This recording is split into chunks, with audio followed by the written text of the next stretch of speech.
Well, what makes Jacksonville unique? What makes it stand out among all the other cities in America? If you're having trouble coming up with an answer, you're not alone. Eric Alvarez is on your side tonight, breaking down what some call Jacksonville's identity crisis. And Eric's talking with the people tasked with turning that around, right, Eric?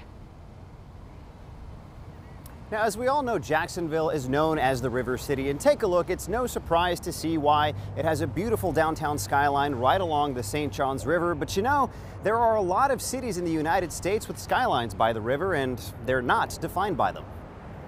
Nashville is on a river and is known as Music City. Austin is better known for being weird, so there has to be more to Jacksonville than running water. But what is it? The beaches? The Jaguars?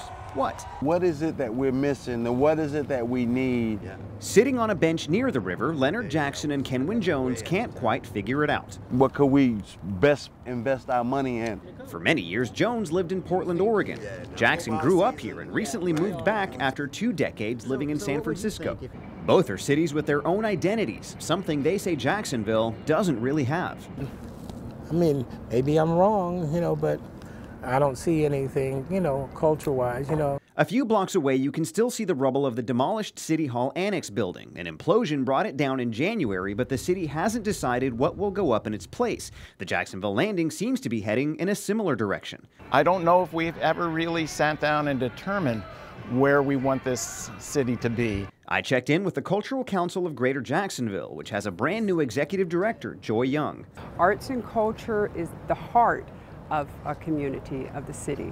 She's been on the job for about a month, and one of her first moves was forming an identity task force. She says the council needs to know what it is so that it can better help Jacksonville become what it can be. My goodness, we could do so much more. In the meantime, Jones is about to lose a good friend. I'm going back home. Who's looking for more culture than he sees here.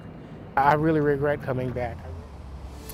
You are taking a live look at the Jacksonville Landing. Right now, plans to tear it down are making their way through City Hall. Next on First Coast News at 6, why the Cultural Council says whatever it is that's going to go up in its place could redefine the culture of Jacksonville in the years to come. I'm live on the South Bank. Eric Alvarez, First Coast News, on your side.